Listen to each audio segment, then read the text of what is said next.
Saya akan coba recap dulu dari minggu lalu. Ya.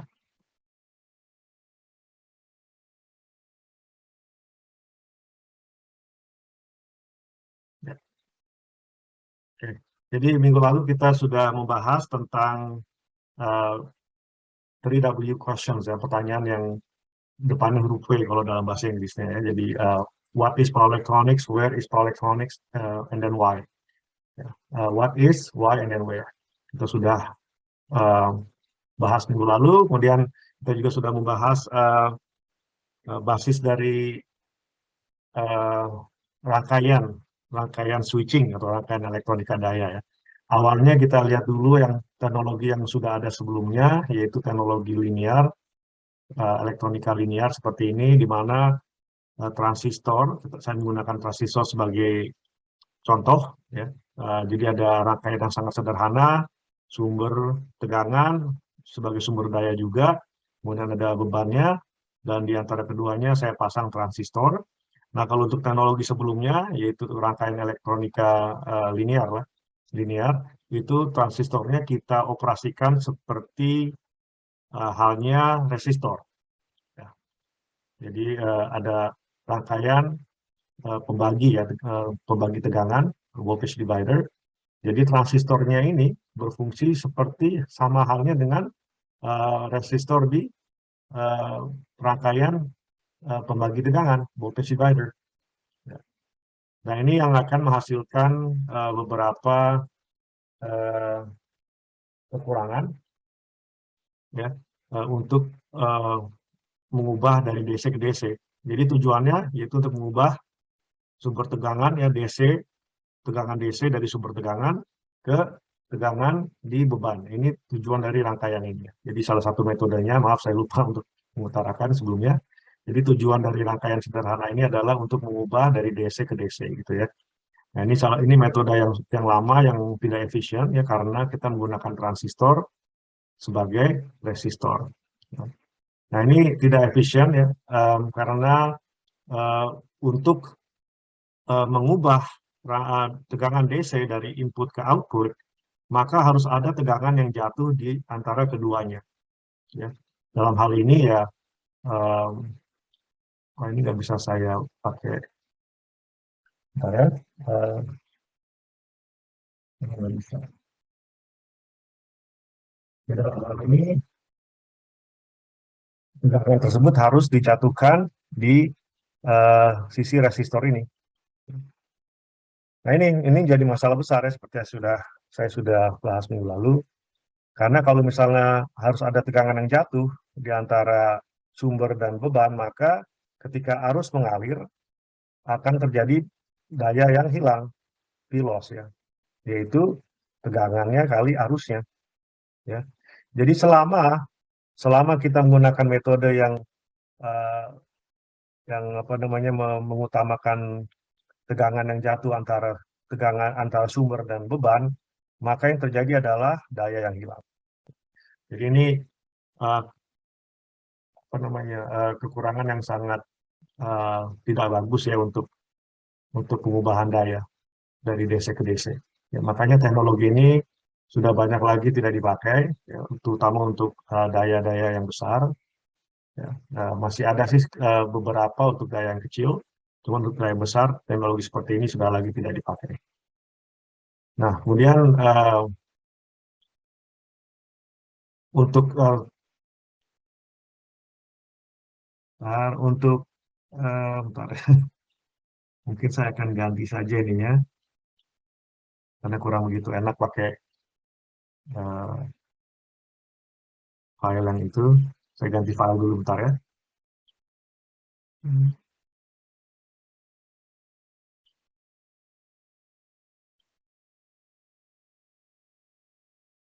Cari bentar. Hmm.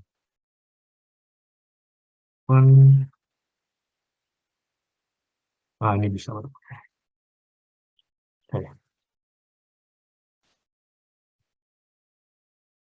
Oke, saya akan share lagi supaya saya bisa pakai tablet saya di sini. Saya harus ganti filenya nih.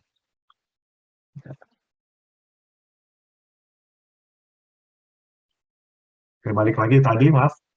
Jadi sudah kita bahas tentang metode yang lama, yaitu metode linear. Kekurangannya adalah daya yang hilang antara beban dan sumbernya. Ya.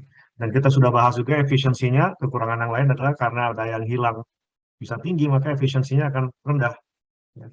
Jadi efisiensi idealnya saja untuk metode yang ini, yang linear ini, itu efisiensinya adalah, bersamanya adalah, idealnya adalah P out dibagi P in. Ya, jadi tegangan luaran dibagi tegangan masukan. Ya. Ada yang masih ingat nggak efisiensi itu sendiri, persamaannya seperti apa? Seperti apa awalnya? Ada yang bisa jawab? Persamaan awal untuk efisiensi. Ada yang ingat dari minggu lalu? Apa dibagi apa? Nggak ada? Ingat ya, P out dibagi P in. Ya, jadi P out dibagi P in. Ya, jadi P out ini adalah average power, ya. Average power atau daya rata-rata di luaran. Ya. Dibagi sama daya rata-rata di masukan. Jadi di sini kan ada daya yang diserap, di sini ada daya yang disuplai, maka rasio antara daya rata-rata yang diserap dibandingkan daya rata-rata yang disuplai oleh sumber tegangan ini, maka itu yang diberi yang menjadi persamaan untuk efisiensi. Ya. Cuman untuk rangkaian ini, kalau kita turunkan, daya luaran itu adalah P out kali I out, gitu kan? D out times I out, gitu kan? Dan daya masukan adalah, karena ini DC kan, karena DC dia B in, jadi mudah saja menghitung daya adalah perkalian antara tegangan dan arus, gitu kan ya, seperti itu. Cuman karena kita lihat rangkaiannya sangat sederhana, maka kita tahu bahwa arus masukan itu sama dengan arus keluaran kan, karena cuma ada satu loop. Jadi arus masukan ini besarannya sama dengan arus keluaran. Karena sama, maka ini bisa cancel, gitu kan ya. Maka akhirnya untuk rangkaian sederhana ini, efisiensinya tadinya awalnya P out over P in, karena arusnya sama, maka persamaannya menjadi sederhana, yaitu menjadi V out over V in, seperti ini. Ya. Jadi tolong kalau bisa diingat ini ya, persamaan untuk efisiensi. Karena untuk mata kuliah elektronika daya, yang kita utamakan adalah efisiensi. Ya, ini menjadi tujuan utama dari elektronika daya, untuk meningkatkan efisiensi dari pengubahan energi dari bentuk satu ke bentuk lainnya. Ya. Dan sekali lagi, efisiensi sendiri ya, didefinisikan secara matematis sebagai P out over P in. Ada pertanyaan sampai sini? Oh, saya balik lagi ke sini. Nah, dari persamaan ini kita sudah bisa prediksikan lah ya, bahwa efisiensi dari metode yang kita pakai sebelum adanya elektronika daya, ya ini masih linear ya, metode linear, efisiensinya itu kita bisa prediksikan seperti persamaan ini, yang artinya rangkaian ini, kalau kita pakai teknologi ini ya, metode ini sebenarnya bisa sangat efisien, cuman ada syaratnya. Syaratnya apa? Seperti saya sebutkan minggu lalu, syaratnya supaya rangkaian sederhana ini yang memakai linear ini efisien, hemat energi lah ya, maka tegangan luarannya harus dekat dengan tegangan inputnya. Ya. Supaya efisiensinya ini tinggi atau 100%, maka V out harus sama dengan V in, atau bukan harus sama, V out harus dekat dengan V in. Ya. Cuman seperti saya sebut juga minggu lalu, pada praktisnya jarang sekali di aplikasi yang kita temukan di lapangan bahwa tegangan luaran itu sangat dekat dengan tegangan masukan, jarang sekali. Biasanya mereka berjarak jauh ya, berbeda jauh. Misalnya dari input, masukannya 12 volt, luarannya 5 volt. Nah, itu kan jauh kan, 5 dibagi 12. Kan kecil sekali efisiensinya kan. Jarang sekali ada aplikasi di mana masukannya 12 volt misalnya, tapi luarannya 11 volt, jarang sekali. Yang sering adalah dari 12 volt langsung jatuh ke 3 volt, atau ke 1 volt, atau ke 5 volt. Ya. Dan dengan demikian maka efisiensinya akan sangat rendah.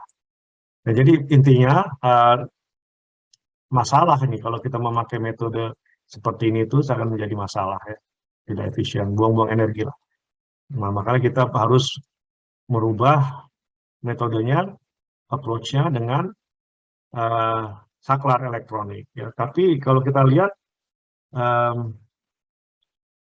transistornya sama nih, nggak berubah kan? Rangkaiannya pun saya nggak ubah. Kalau kita lihat rangkaiannya tidak berubah. Yang saya ubah adalah cara kita mengoperasikan transistor ini. Kalau tadi kan kita mengoperasikannya di region yang di daerah yang linear, ya. Mengoperasikan di daerah linear dari transistornya, makanya dia seperti resistor.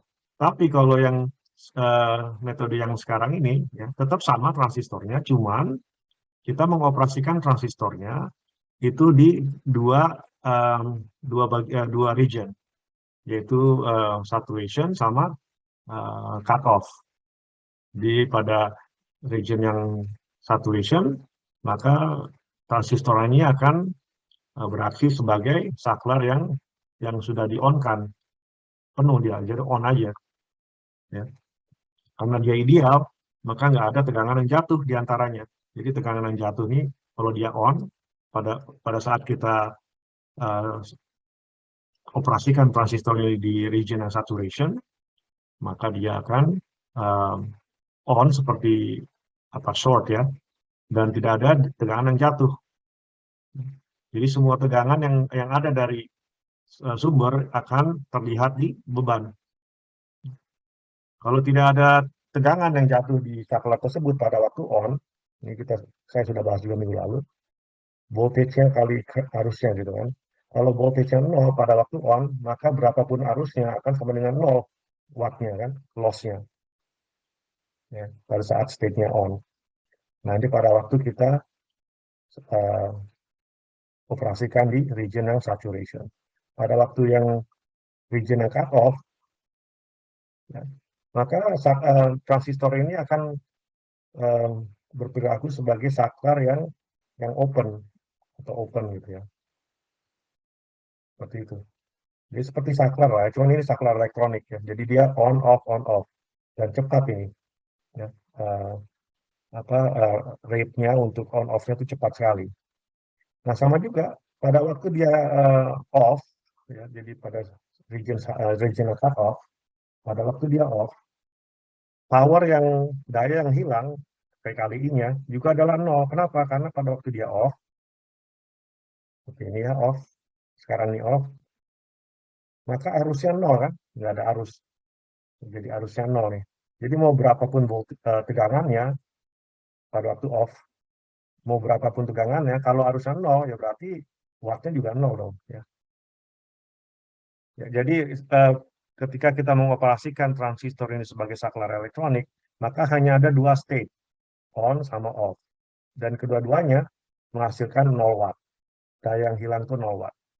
Berarti efisiensinya idealnya adalah 100%. Ya, seperti itu. Jadi ini sangat ideal, metode yang sangat ideal dipakai untuk mengkonversikan energi dari bentuk satu ke bentuk lainnya. Nah ini kita sudah bahas juga yang ini ya. Nah, bentukan gelombangnya. Saya nggak akan kupas lagi, mungkin yang penting-pentingnya aja. Dari sini kita bisa definisikan satu istilah yang namanya, atau parameter yang namanya duty cycle. Nah ini penting untuk diketahui ya oleh adik-adik nih, duty cycle. Duty cycle ini kalau di elektronika daya itu didefinisikan sebagai persamaan berikut, yaitu T-on dibagi T. Di mana T-on itu adalah apa? Di mana T-on itu adalah durasi di mana saklarnya itu on. On itu artinya ada arus di dalamnya. Jadi on, seperti saklar on gitu ya. Jadi on, atau close, atau tertutup saklarnya. Ya, jadi durasi waktunya itu yang kita sebut sebagai T-on. Ya. Sementara duty cycle sendiri definisinya adalah T on dibagi T. Ya, T itu apa? Itu adalah periode dari switching dari saklar tersebut. Jadi saklar elektronika ini kita on off kan itu berulang kali dan secara cepat ya, sangat-sangat cepat biasanya. Ya, kilohertz atau sampai megahertz. Jadi on, jadi di sini on, di sini off. Nah, terus di on lagi, off lagi gitu kan. Jadi pada saat uh, tegangannya turun, ini tegangan di beban ya. Pada saat pada saat saklarnya on, tegangan di bebannya sama dengan tegangan di sumbernya, seperti kita sudah diskusikan minggu lalu. On, off. Ya. On lagi, off lagi. Ya, seperti itu. Dan ini itu seperti saya bilang tadi, sampai megahertz frekuensinya. Megahertz artinya, taruhlah 1 megahertz ya. 1 megahertz itu artinya dalam 1 detik, saklar elektronik ini melalui status on sama off-nya itu sebanyak 1 juta kali dalam 1 detik. Cepat sekali kan, luar biasa cepatnya kan. Jadi bayangin nih, on off-nya ini 1 juta kali dalam sedetik. Itu kalau kita memakai frekuensi 1 MHz. Jadi perlu diketahui definisi secara matematis dari duty cycle. Nah, jadi duty cycle ini sebagai review aja dari minggu lalu. Ya. Karena secara matematis duty cycle itu adalah rasio dari on time dibagi switching period, jadi periode dari switching. Dan kita tahu bahwa periode itu adalah inverse kebalikan dari frekuensi. Maka persamaan lain dari duty cycle, D ya, kita pakai huruf D untuk duty cycle, adalah T on dikali F. Jadi seperti ini, ada 2 persamaan untuk duty cycle. T on dibagi T atau T on dibagi F. Ya, bedanya T itu adalah periode, di satuannya adalah waktu ya, satuan waktu, detik. Sementara F itu adalah frekuensi, satuannya adalah hertz. Ya, ya jadi itu sekedar recap ya dari minggu lalu. Kita lanjut, kita habiskan chapter ini. Nah, ini contoh aplikasi. Ya, kalau tadi kan masih konsep lah ya. Cara konsep seperti itu. Perbedaan antara rangkaian linear dan rangkaian switching. Nah, aplikasinya seperti apa? Jadi ini aplikasi ini bisa kita lihat dengan contoh power supply. Ya. Lebih khusus lagi yang namanya offline power supply. Ada yang tahu offline power supply itu artinya apa? Offline power supply itu artinya sumber tegangannya itu berasal dari listrik PLN. Kalau di Indonesia listrik PLN atau listrik di dinding lah ya, dari colokan listrik gitu ya. Itu namanya offline power supply. Jadi kalau ada adapter untuk laptop ya, yang ada di rumah, itu offline power supply gitu, karena kita colokin ke ini kan listrik kan, ke saklar listrik, bukan ke saklar, apa ke ya colokan listrik lah ya bahasa Indonesia ya. Nah itu namanya offline power supply. Jadi apapun power supply yang kita uh, ambil sumbernya dari colokan listrik, itu namanya offline power supply. Nah, metode untuk offline power supply ini ada 2, yaitu yang namanya offline linear power supply sama switching mode power supply. Switching mode power supply ini disingkatnya SMPS, switching mode power supply atau switch mode power supply. Jadi kalau pernah ada ketemu di Google gitu ya, oh SMPS, itu artinya switching mode power supply. Ya. Nah, beda dengan linear power supply. Linear power supply, kita bahas linear power supply dulu ya. Untuk linear power supply, metode yang dipakai adalah metode linear yang tadi, yang rangkaian yang linear tadi ya. Jadi konsepnya sama seperti yang kita sudah bahas sebelumnya. Seperti ini ya. Cuman transistornya ini dipakai pada regionnya linear. Jadi metode yang pertama tadi. Makanya disebut linear power supply. Jadi kalau pernah nyari-nyari power supply, ada tulisan, oh linear power supply. Artinya metode yang dipakai di dalamnya adalah metode linear, di mana transistornya ini dioperasikan pada region yang linear. Terus gimana caranya untuk mendapatkan tegangan luaran, taruhlah 15 volt di sini. Taruhlah ya, 15 volt. Ini tegangan luarannya. Sementara di tegangan inputnya itu kan tinggi kan, kalau di Indonesia kan 220 volt ya. Tapi kalau 220 volt itu kan RMS. Kalau peaknya berapa? 220 volt kali akar 2 kan, itu V peaknya. Jadi sangat tinggi kan? Bayangin dari 220 kali akar 2 ke 15 volt. Itu kan rasionya sangat jauh ya. Nah, terus gimana caranya untuk linear power supply ini? Mendapatkan 15 volt dari berapa ini ya? 300 volt ada ya? 311 ya, terima kasih. 311 volt ke 15 volt. Gimana caranya? Untuk linear power supply, caranya adalah, nah ini bedanya nih. Nanti ini akan menjadi perbedaan yang sangat krusial ya. Yaitu di awalnya, ya, setelah kita sambungkan ke PLN, yang 220 kali akar 2, 311 tadi, maka langsung di dalam power supply ini ada trafo. Nah, ini trafonya nih yang besar. Ini ada tanda panahnya juga kan. Ini trafonya nih. Jadi langsung di step down. Di step down, tapi masih AC kan. Ini kan AC di sini. Setelah di step down pakai trafo, nih trafonya nih, itu masih AC juga di sini. Cuman kan udah beda levelnya ya tegangannya. Kalau yang dimasukkannya 311, keluarannya sekitar 18, taruhlah. Ya, seperti itu. Nah, setelah 18 volt dapat di bagian sekundernya, sisi sekundernya, maka untuk mendapatkan 15 volt ini DC, 15 volt DC, maka yang AC ini harus diubah ke DC di sini. Caranya dengan penyearah rectifier. Ya, nanti kita belajar tentang rectifier. Nah, nanti di sini sekitar hampir 18 volt DC. Setelah disarahkan ya dengan rectifier. Nah, setelah dapat 18 volt, maka ini akhirnya sama dengan 18 volt ini, sama dengan 18 volt yang ditaruh di sini, di metode yang sudah kita pelajari minggu lalu. Ya. Jadi sekarang 18 volt di sini, di sisi masukan dari rangkaian yang ini. Ini kan sama tuh rangkaiannya, mirip kan? Dari sini ke sini. Nah, setelah itu apa? Ya kita operasikan transistornya di region yang linear. Artinya akan ada tegangan yang jatuh nih di transistor. Itu sebutannya VCE ya kalau transistor kan.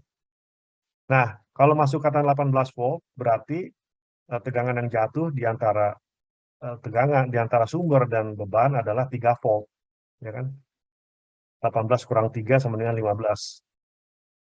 Ya. Nah, ini harus nih. Ini apa namanya? Persyaratan ya, persyaratan supaya linear power supply ini dapat bekerja itu harus menjatuhkan tegangan antara masukan dan luaran. Ini contohnya yang 3 volt ini. Kalau di praktisnya sih nggak nyampe 3 volt ya, mungkin antara 1 volt sampai 2 volt. Jadi ini sekitar 17 volt lah. Cuman ini sebagai contoh aja ya. Nah ini kan yang membuat tidak efisien. Bagaimana bisa efisien? Coba kalau di sini 15 volt mintanya sampai dengan 10 ampere. Maka daya yang hilang di transistor tersebut adalah 3 kali 10. Ya kan? 30 watt udah. Padahal ini 10 ampere ya, taruhlah ini 10 ampere. Jadi daya di luarnya itu 15 kali 10 ampere misalnya. Maka itu ada 150 watt. Sementara daya yang hilang di transistornya sini, di loss itu sama dengan 3 volt kali 10 ampere juga. 30 watt tuh. Udah seperlimanya yang hilang. 50, berarti 20% hilang kan ya. Artinya efisiensinya cuma 80%. Seperti itu. Ya. Jadi tegangan yang harus ada di antara sisi masukan dan sisi luaran ini ada namanya sendiri nih. 3 volt ini ada namanya sendiri. Namanya disebut headroom. Nah, jadi kalau ada adik-adik ntar mendesain power supply yang offline ataupun nggak offline juga sama aja, ya pokoknya linear power supply itu harus menyediakan headroom voltage namanya. Biasanya 2 volt. Jadi sekarang udah ngerti ya, headroom itu apa? Headroom itu adalah tegangan yang harus dijatuhkan antara sisi masukan dan sisi luaran pada linear power supply. Jadi contohnya seperti ini. Oh, mana? Nah ini. Nah ini headroom nih. Itu. Jadi antara dari masukannya aja, masukan dari PLN-nya saja kan sudah ada fluktuasi kan. Jadi nggak 220 volt, itu bisa 220 plus minus 5% misalnya. Nah, kalau kita rectify, kita searahkan nanti akan ada riaknya nih. DC-nya akan ada riaknya. Jadi yang saya tulis tadi 18 volt, itu rata-rata. Ini 18 volt ini, setelah disearahkan, yang ini nih, setelah disearahkan itu dia tidak akan flat. Dia tidak akan rata aja, nggak. DC-nya itu yang dihasilkan, AC-nya masukannya seperti ini, ya, 50 Hz. Kalau kita searahkan pakai rectifier ya, itu keluarannya nanti DC-nya ya nggak bakalan apa namanya flat aja seperti ini, pasti ada riaknya, itu. Ripple ya, kita ngomongnya ripple ya seperti ini.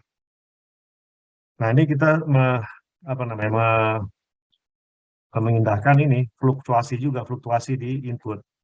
Jadi kan ada fluktuasi di tegangan dari PLN, makanya dia bisa naik bisa turun kan. Nah yang kita harus perhatikan adalah fluktuasi di bagian bawahnya, minus 5%-nya ini. Ya, jadi fluktuasi di bagian bawahnya ini akan menghasilkan DC ya dengan riak sebagai berikut. Nah, nanti besaran minimum dari riak tersebut, ini nanti yang harus kita gunakan untuk menghitung headroom-nya tadi. Taruhlah tadi kan saya kasih contoh, luarannya itu adalah, tegangan luarannya adalah 5 volt, 15 volt ya. Jadi ini 15 voltnya yang ini nih, 15 volt. Ya. Sementara taruhlah dari PLN, setelah kita lihat fluktuasi yang paling rendah, itu besaran minimum dari riaknya itu adalah, yang ini nih, tadi sudah saya taruh ya 18 volt taruhlah. Nah, kalau sudah seperti itu, maka kita tahu headroom yang kita harus sediakan adalah, dalam hal ini adalah 3 volt. 18 dikurang 15. Ada pertanyaan sampai sini? Ya. Prof mau Nah, terus, nanya, ya silakan. tadi efisiensi yang di atas itu kan 80% itu dapatnya dari mana, Prof?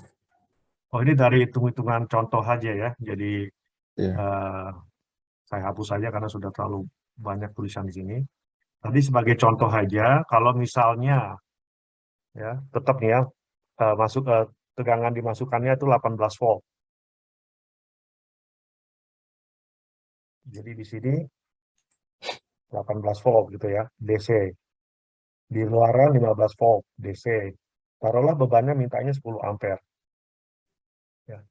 Nah, kita tahu di antara 18 volt sama 15 volt maka akan ada tegangan yang jatuh yaitu 3 volt DC, benar kan? Dari sini ke iya, sini.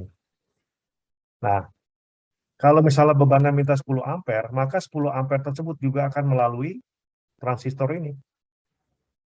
Akan melalui transistor tersebut yang punya tegangan 3 volt. Makanya saya lihat, saya hitung tadi. Jadi tegangan yang ada di transistor itu adalah 3 volt, sementara arus beban juga mengalir di transistor tersebut. Makanya 3 kali 10 adalah 30 watt ya. Sementara bebannya sendiri 15 volt, dan tadi berapa arusnya? 10 ampere kan? Jadi 15 kali 10, 150. Ya. Nah, kalau sudah seperti itu berarti tegangan daya inputnya berapa yang disuplai? tinggal dijumlah saja kan, 150 watt tambah 30 watt. Ya, jadi tegangan beban, daya yang ada di beban, daya yang diserap sama beban, ditambah daya yang hilang, itu sama dengan daya di input. Itu sama dengan 180 watt. Benar ya? Benar. Iya, Oke. iya, Prof. Efisiensi tadi apa persamaannya? P out dibagi P in. Ya, Ya, P out berapa tadi? 150. 100, P in berapa? 180. 180. Berapa nih? Berapa persen nih? Dibagi 3, 5/6. oh nggak nyampe berapa nih? Oh nggak nyampe 80 ya? Atau berapa nih? Berapa ini 5/6? 50 dibagi 6 berapa? Eh 8. 83. Iya, 83. 83. Jadi bukan 80% lah. 83%. 83,3 gitu ya? Iya, 83,3. Oke. Ya. Ya tadi mungkin ini aja hitungan kasar saya tadi, sekitar Ya. 80%. Tapi untuk hitungan apa namanya detailnya itu ternyata 83,3%.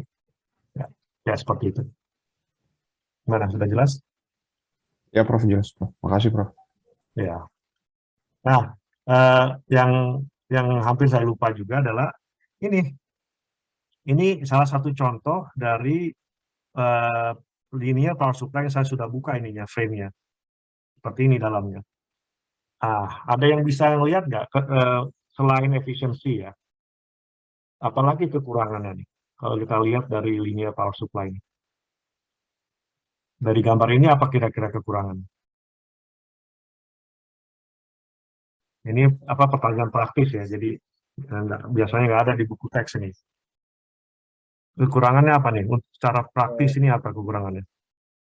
Ada konversi energi atau itu dari aset ke ada baterai gitu, Bro. Oh, nggak ada baterai nih.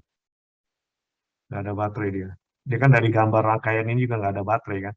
Cuman kalau dari rangkaian ini nggak kelihatan kekurangan, tapi setelah kita lihat gambar fotonya seperti ini, akan terlihat tuh kekurangannya apa kira-kira. Sebagai orang elektron ya, apa yang benar-benar gemesin gitu melihat melihat gambar ini. Ada Yang trafo mungkin, Prof. ya kenapa? Apa masalahnya dengan trafo ini? Kegedean mungkin. Nah, betul gede. Coba lihat ini kan ukuran apa power supply-nya kan sebesar ini ya, atau ukurannya seperti ini. Coba lihat berapa persen nih trafonya ngambil dari 50. apa dari ruangannya. Kira-kira lah. 50%. Iya, 50% udah diambil sama trafonya sendiri. Ini kan gemesin kalau saya gemes ngeliat ini.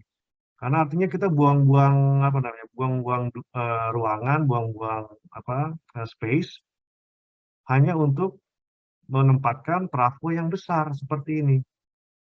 Nah, trafo seperti ini selain besar juga apa efeknya? Efek dari ukuran besar apa? Selain ngambil ruangan seperti ini. Berat, Prof. Berat, betul sekali berat. Jadi kalau kita bikin atau memakai metode linear power supply itu berat. Sekarang memang sudah jarang ya orang jual seperti ini. Cuman waktu saya mahasiswa dulu, hampir semua power supply yang saya beli itu linear semua dan berat-berat. Berat-berat. Karena apa? Karena setengah dari power supply-nya itu dimakan oleh trafo, dan trafonya sendiri besar seperti ini. Ya. Tidak hanya besar, berat, dan juga mahal. Ya. Lihat peralatan elektronik yang lainnya. Cuman segitu, setengahnya. Ya kan? Nah ini yang biru ini apa? Kapasitor ini. Udah saya kasih arah panah. Kapasitor untuk filternya. Itu besar juga, cuman tidak sebesar trafonya. Cuman untuk lihat peralatan elektronik yang lainnya. Kecil-kecil kan? Gitu. Nah, kenapa ini trafonya besar? Karena kekurangannya adalah seperti ini. Tadi saya sudah sebut bahwa kalau untuk memakai linear power supply, itu setelah kita koneksikan ke PLN, itu langsung kita pakai trafo nih. Kita pakai step down. Kita langsung turunkan tegangannya. Artinya trafo ini yang dipakai adalah trafo yang frekuensinya sama dengan frekuensi dari PLN. Kalau di Indonesia berapa? 50 Hz kan? Kalau kita pakai power supply yang linear, maka trafo yang dipakai ini harus trafo yang 50 Hz. Ya. Trafo itu kalau semakin tinggi frekuensinya, semakin kecil ukurannya dengan watt yang sama.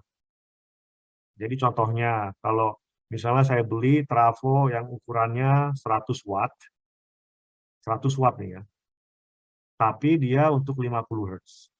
Dibandingkan dengan 100 watt, tapi dia untuk 100 kHz. Makanya 100 kHz jauh lebih kecil ukurannya dibandingkan dengan yang 100 watt. Dengan yang 50 Hz, maaf. Jadi seperti itu. Jadi kekurangan lain dari teknologi offline power supply, yang linear power supply ialah karena linear power supply ini memakai trafo 50 Hz, atau kalau di sini 60 Hz kalau di Amerika ya. Itu kekurangannya. Kenapa itu menjadi kekurangan? Karena ukurannya menjadi besar. Ya. Ada pertanyaan sampai sini? Jadi tidak hanya efisiensi, tapi juga ada hal-hal yang lain yang membuat linear power supply ini sudah tidak lagi diminati. Ya. Bayangin kalau kita masih pakai linear power supply. Bisa nggak adapter untuk laptop sekarang sekecil itu? Sekarang ada kan, pasti di rumah punya kan, adapter untuk laptop kan? Kan sekarang ringan dan kecil kan? Kalau dulu besar-besar itu adapternya, karena masih memakai teknologi seperti ini. Ya. Aduh, apa ini? Oke, ada pertanyaan? Oke, kita lanjut ke yang switching. Kalau tadi kan linear ya, kita sekarang pakai yang switching. Bedanya apa? Nah, ini switching ini kita pakai power electronics, kita pakai elektronika daya. Pakai yang metode yang kedua tadi. Jadi transistornya sama, cuman kita pakai sebagai saklar. Nah ini. Ya. Sama, cuman pakai saklar. Ini kan rangkaiannya sama. Nih. Ya, rangkaian dasarnya kan sama nih, nggak berbeda. Nah, cuman kita mengoperasikannya berbeda ya, mengoperasikan transistornya berbeda.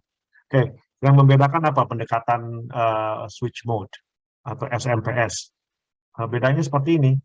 Setelah kita koneksikan ke listrik PLN, kalau di metode sebelumnya seperti apa? Kita langsung step down kan, pakai trafo, langsung step down. Makanya trafonya besar karena yang trafo 50 Hz. Kalau SMPS nggak di step down dulu. Kalau SMPS yang kita pakai adalah kita searahkan dulu, kita rectify dulu. Jadi dari PLN dikoneksikan ke colokan listrik gitu ya, langsung kita pasang rectifier di depannya. Nah, ini rectifier. Ini ada gambarnya, ya. Nah ini rectifier ini itu kalau di sini sudah bisa beli chipnya lah ya, chipnya seperti ini. Yang hitam nih chipnya. Udah gitu dapatlah DC di sini kan. Di rectifier maka dapat DC. Ini DC-nya high nih, high voltage. Karena tadi masukannya kan sekitar 311 ya, volt peak. Maka di sini pun nanti tegangannya sekitar 311 juga, volt DC. Cuman DC udah. Dari AC ke DC. Jadi langsung kita rectify. Nah, nanti setelah kita jadikan DC, baru kita switch di sini. On, off, on, off, on, off. Nah, ini topologinya agak berbeda sebenarnya dengan yang digambarkan di sini. Cuman yang terjadi nanti adalah dari awal, yaitu AC kan, dari PLN seperti ini bentuknya, terus directify, gitu kan, ini dari PLN seperti ini. Nah, directify yang di sini, ini nanti bentuknya seperti ini. Jadi DC gitu ya.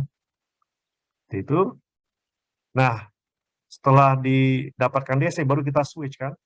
Nah, ini nanti bentuknya seperti ini nih.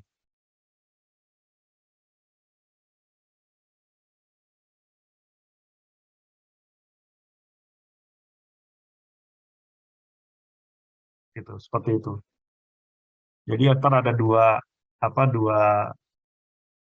real namanya. Jadi ke plus VDC, minus VDC. Itu pakai switching, pakai ada topologinya ya. Nanti kita pelajari di chapter berapa saya lupa. Ada topologinya nanti yang membuat gelombangnya itu setelah DC seperti ini menjadi square wave AC seperti ini. Nah, setelah dapat gelombang yang seperti itu di sini, nah kita baru pakai trafo. Karena kan bentuknya sudah seperti AC nih ya. Ini kan AC cuman bukan sine wave. Nah, kita pasang trafo di sini. Nah, trafonya tentunya trafo yang high frequency. Kenapa? Karena ini kan pada waktu kita switching dari sini ke sini, itu sudah tinggi nih, high frequency nih. Jadi periodenya nih sangat-sangat cepat di sini periodenya. Ya. Tadi yang saya ceritakan on off itu sangat cepat. Jadi bisa puluhan sampai ratusan kilohertz. Ya, jadi bisa dari tens of kilohertz to hundreds of kilohertz. Jadi nggak lagi 50-60 hertz, tapi 100 ribuan, puluhan ribu, atau sampai malah ratusan ribu ratusan ribu hertz. Ya, dengan daya yang sama dengan sebelumnya, maka trafo yang high frequency ini akan relatif lebih kecil tuh, lihat. Kecil kan? Ya. Seperti itu. Baru kita step down. Ya, jadi dari pulsa-pulsa yang AC ini yang tinggi ini, ya, cuman berkecepatan tinggi, kita ubah menjadi pulsa yang sama, cuman tegangannya jadi rendah. Sama juga, cuman tegangannya jadi rendah. Nah, dari sini baru kita rectify lagi. Kita rectify lagi menjadi DC lah dia. Seperti itu. Ya, jadi setelah directify, yang ini menjadi DC. Seperti ini. Nah, karena ini kan masih DC-nya masih kurang bagus ya. Kalau DC kan pengennya yang rata gitu kan. Makanya kita pakai filter nih. Setelah masuk filter, baru ntar keluarannya di sini bentuknya seperti DC. Seperti ini. Ya, ini yang 15 volt di sini. Ya, jalannya agak panjang dari sebelumnya, cuman ini sangat efisien. Sangat efisien ya, dibandingkan yang tadi. Ya, ini bisa jadi 90% efisiensinya. Kalau yang ini sebenarnya tadi ini 80 itu masih kebagusan untuk yang tadi itu. Biasanya tuh nggak nyampe 80%. Ada pertanyaan sampai sini? Perbedaan antara metode yang sebelumnya dengan metode yang switching. Jadi sebelumnya linear, sekarang switching. Ada pertanyaan? Oke. Tadi ada yang mau saya sebut sebelumnya. Oh, coba lihat trafonya sekarang. Kan kalau dilihat dari ukuran fisiknya aja, sudah jauh lebih kecil dari yang tadi ya. Nah, saya ada contoh lagi kalau nggak salah. Ah, ini dia. Nggak tahu kenapa sih ini mouse-nya kita seperti ini. Bentar ya. Nah, ini sebagai perbandingan aja ya. Oh ya, saya tahu apa yang saya lupa tadi. Nah, kalau untuk yang switching mode power supply, itu nggak ada headroom-nya. Nggak perlu headroom. Tadi kita bicara tentang headroom kan. Ya, jadi nggak ada headroom nih di switch-nya nih. Nggak perlu ada headroom. Kalau tadi kan perlu sekitar 2 volt saya bilang ya. Cuma di contoh yang saya berikan tadi 3 volt. Kalau di switching mode power supply nggak perlu ada headroom. Oke. Jadi itu perbedaannya juga. Oke. Kan saya ingin perlihatkan ini nih gambar. Ini menurut saya menarik karena bisa kelihatan bedanya. Ya. Ini contoh nih, sebelah kiri sama sebelah kanan. Aduh, sayangnya udah saya kasih lihat nih. Kalau misalnya saya belum kasih lihat, ya, ininya, captionnya nih, saya bisa tanya nih ke adik-adik semua nih. Mana yang menurut adik-adik semua ini yang linear, mana yang switching? Ketahuan mana kan? Yang linear adalah udah pasti yang sebelah kiri. Ya. Yang switching sebelah kanan. Nah, ini kelihatan juga dari ukurannya nih, kalau kita lihat dari dayanya, yang sebelah kiri ini kan offline power supply ya, linear, sebelah kiri nih. Lihat dayanya 15 watt. 15 watt nih. Yang sebelah kanan itu 15 watt juga. Itu ada harganya juga, maaf. Yang sebelah kiri, yang linear itu harganya $99. Sebelah kiri. Yang sebelah kanan 15 watt juga, cuman harganya cuman $9, 70 sen. Beda jauh ya. Bedanya jauh. Cuma lihat ukuran ininya, dimensinya. Yang linear itu hampir 4 inci ini, 4 inci kali 4,84 inci kali 1,62. Sementara yang linear, yang switchboard 1,9, 0,9 kali 0,9. Lebih kecil kan kelihatan ukurannya? Kalau kita lihat ukurannya. Jadi ini keuntungan dari switching mode power supply. Ukurannya lebih kecil dengan daya yang sama, 15 watt, ukurannya lebih kecil, dan harganya juga lebih murah. Ya. Itu. Ada pertanyaan habis ini? Nggak ada? Belum sih, Prof. Belum, Belum oke. ada. Jadi itu contoh aplikasi aja ya, contoh aplikasi dari eh, linear sama switching electronics. Ya. Jadi yang adapter-adapter dari komputer atau dari laptop atau dari charger untuk handphone itu semua pakai switching sudah. Dan nggak mungkin pakai linear lagi karena untuk linear akan besar ininya, trafonya. Ya. Oke, kita sudah selesai membahas tentang aplikasi. Sekarang kita lanjut ke trafo. Ya, trafo sendiri tadi kan sudah kita perlihatkan ya di metode yang linear. Itu trafonya tuh dia di depan banget kan. Jadi dari koneksi ke PLN itu langsung kita hubungkan ke trafo. Nah itu juga nggak bagus, itu nggak efisien juga tuh. Ya. Nanti saya cerita lagi yang kita beri nama, yang kita kenal di sini istilahnya power vampire. Trafo ini ya, selain salah satu peralatan elektronik atau komponen elektronika yang lumayan mahal, relatif ya, mahal dan berat, juga tidak efisien. Dia bisa menyerap daya pada saat bebannya tidur, gitu. Makanya saya sebut power vampire atau power vampir ya kalau bahasa Indonesia. Vampir untuk daya ya. Ya karena kayak vampir lah ya. Vampir kan ngisap darah pada saat korbannya tidur misalnya. Ini sama juga nih. Trafo juga seperti itu, dia nyerap daya pada saat bebannya lagi tidur.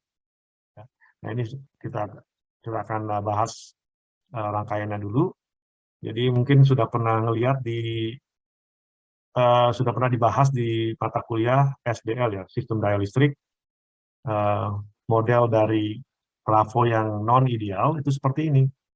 Ya, ini sebagai review saja lah ya dari kuliah sistem tenaga listrik ya. Masih ingat kan? Jadi kalau trafo yang ada di lapangan itu akan mempunyai daya yang hilang, komponen-komponen yang bisa menyerap daya di dalam trafo tersebut. Contohnya adalah ini kan, arc copper, terus arc core. Ya. Terus ada juga komponen yang merepresentasikan flux yang hilang ya, pada saat mengubah dari listrik ke medan magnet. Ya, itu ada ntar medan magnet yang bocor. Ya, itu akan ini diwakili atau direpresentasikan sebagai komponen ini leakage. Ya. Ada juga air copper nih. Ini air copper ini merepresentasikan apa nih? Ada yang masih ingat nggak?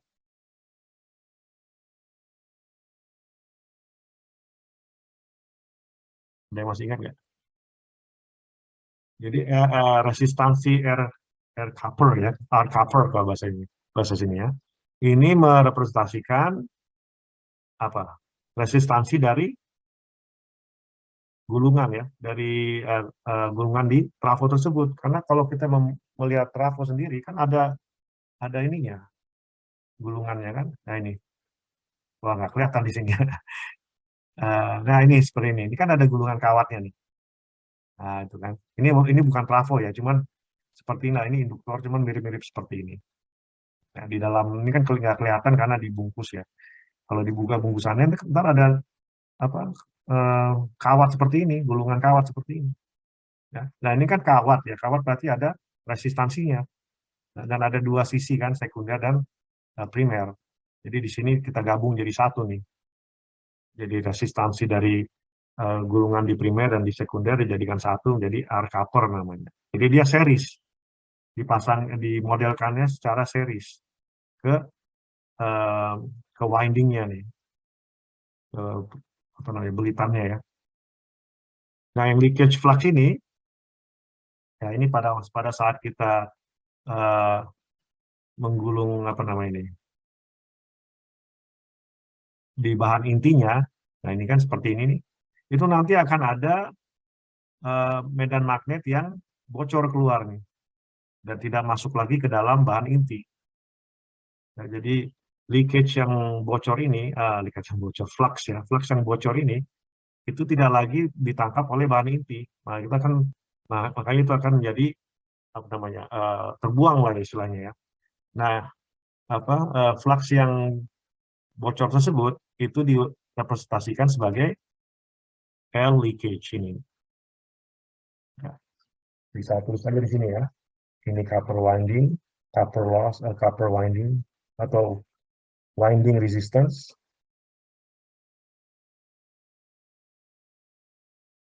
Yang ini adalah leakage flux, untuk mewakili leakage flux. Nah, sementara yang ini apa nih? Mewakili apa nih? Masih ada yang ingat ya? L magnetized itu mewakili magnetizing inductance kan? Yaitu induktansi yang diperlukan oleh bahan inti untuk memulai medan magnet di dalam bahan inti tersebut. Jadi untuk memulai medan magnet di dalam bahan inti itu diperlukan energi. Dan energi ini kita representasikan sebagai induktansi. Ya, di mata kuliah STL saya sudah jelaskan kenapa dia L bukan C ya. Kenapa dia induktansi bukan kapasitansi? Karena setelah diukur itu arus yang diperlukan untuk memproduksi medan magnet awal dari medan magnet di dalam bahan inti itu ternyata berada di belakang tegangannya. Jadi kalau saya ukur tegangannya di sini dengan arus di sini, maka ternyata arusnya itu di belakang tegangannya sebanyak hampir 90 derajat. Nah, di kelas rangkaian kan sudah belajar komponen apa yang arusnya itu berada di belakang tegangannya. Masih ingat kan? Induktor kan? Ya, kalau ada tegangan di induktor, maka arusnya akan di belakang tegangannya sebanyak 90 derajat. Nah, ingat Eli di Asman kan? Kalau ada yang pernah ambil kelas saya saya lupa apa pernah saya bahas di SDL atau di sistem daya listrik atau enggak. Tapi ini cara saya menghafal Eli di Asman. Ya, jadi untuk induktor, arus itu selalu di belakang tegangan sebanyak 90 derajat. Tapi kalau di kapasitor, tegangan yang selalu di belakang arus sebanyak 90 derajat. Seperti itu. Itulah, maka dipakainya induktansi karena ternyata arus yang diperlukan untuk memulai medan magnet itu di belakang tegangannya sebanyak 90 derajat. Nah, untuk R-core sendiri ini apa? Masih ada yang ingat? Mewakili apa? Mewakili core loss ya tentunya. Jadi daya yang hilang di bahan inti yang terdiri dari dua. Ada yang masih ingat nggak nih? Ada dua jenis daya yang hilang di bahan inti. Utamanya ada dua. Ada yang bisa nebak nggak?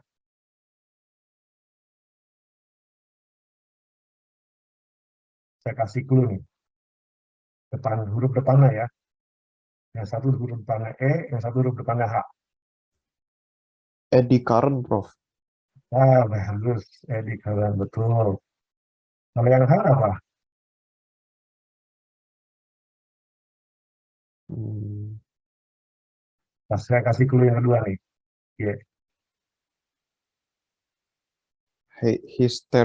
histeri apa ya, Prof? betul. Bisa ya, betul. Bagus. Masih ingat. Ya, jadi untuk R-core ini itu terdiri dari dua daya yang hilang, disatukan jadi satu lah ya R-core, yaitu eddy current loss sama hysteresis loss. Ya. Mana yang antara kedua ini yang lebih parah? Eddy current atau hysteresis? Masih ada yang ingat ya? Yang lebih parah yang mana?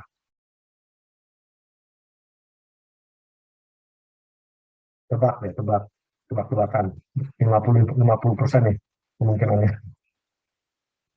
Yang mana? Hysteresis sampai eddy current yang lebih parah dayanya, daya hilangnya.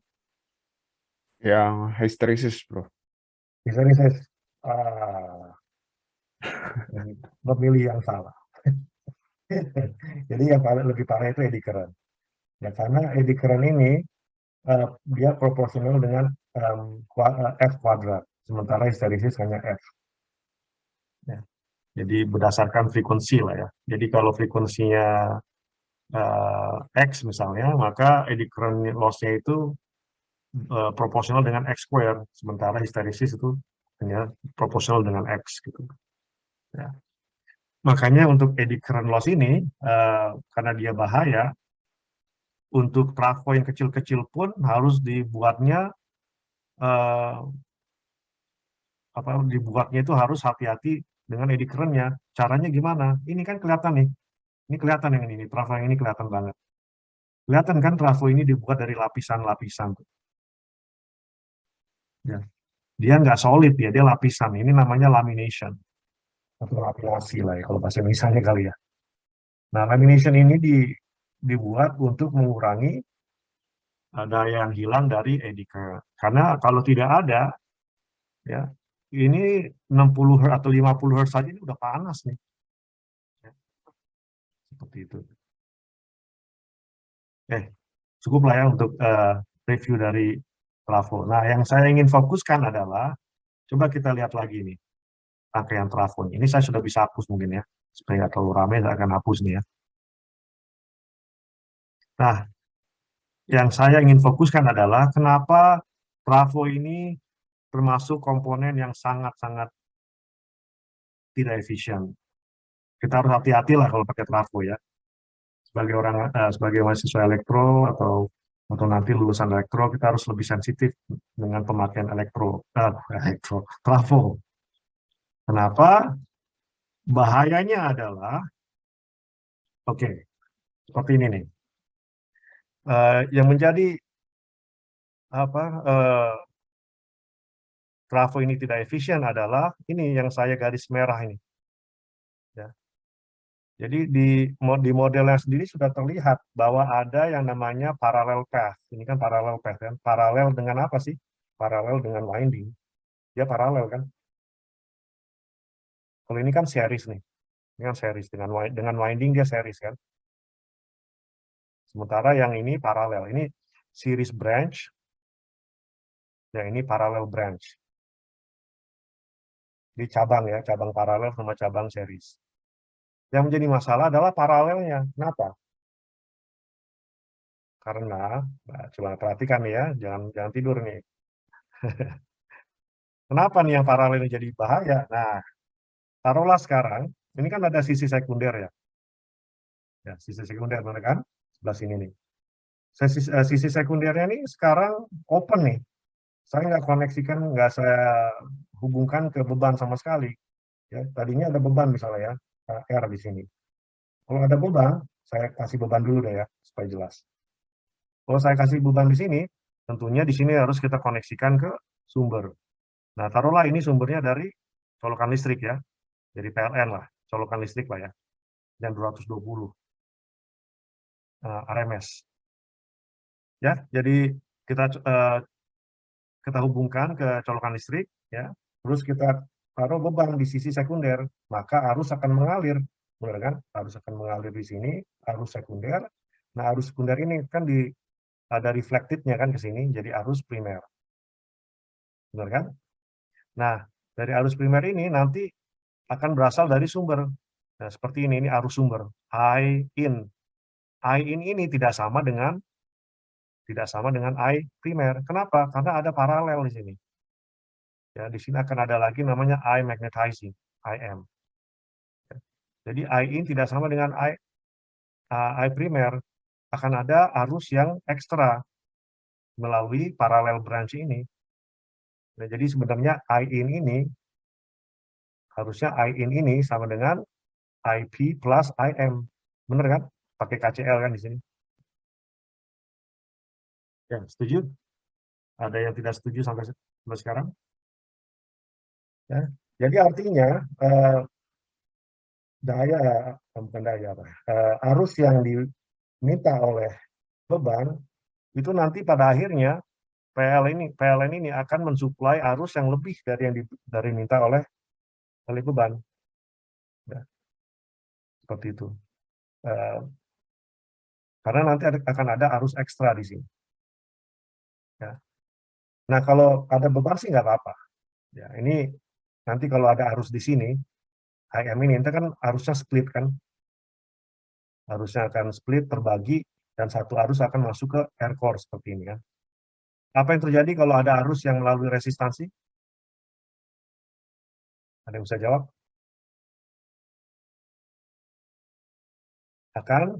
Kalau ada arus melalui resistansi, maka akan apa? Akan terjadi apa? Panas kok. Panas ya, daya yang hilang, P-loss. Dan IM square RMS kali air core. Ini daya yang hilangnya nih. Ya. Jadi pada saat beban terpasang akan ada daya yang hilang, yaitu daya yang hilang berasal dari core-nya dan daya yang hilang berasal dari cover-nya juga kan, karena ada arus melalui air cover ini kan, itu arusnya I in. Jadi daya yang hilang di sini itu adalah I in RMS square kali R cover. Benar ya? Ya, dari sini bisa kelihatan nih kan, di daya keluaran itu I S square kali R out kalau ya. Ini daya yang diserap ini P out nih. Sementara daya yang disuplai oleh sumber itu ada dua.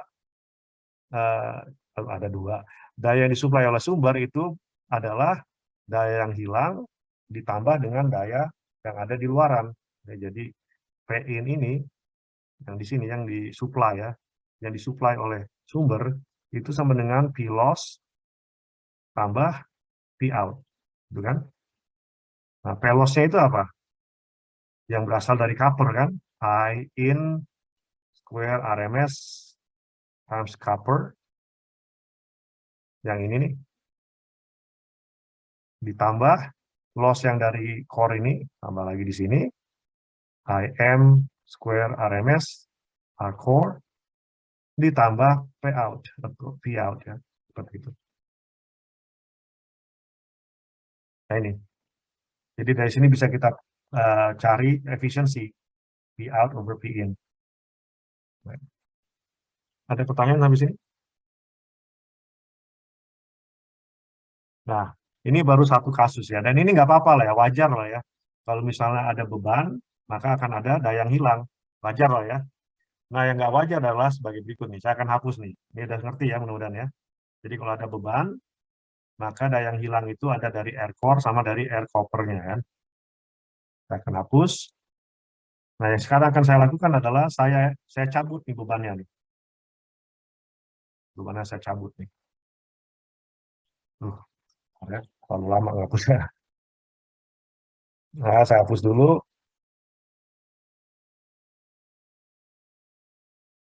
Kalau ada beban, nggak apa-apa ada loss. Tapi sekarang saya cabut nih bebannya nih. Artinya bebannya tidur, lagi tidur. Tadi yang apa vampir itu tadi. Nah, bebannya lagi tidur nih sekarang.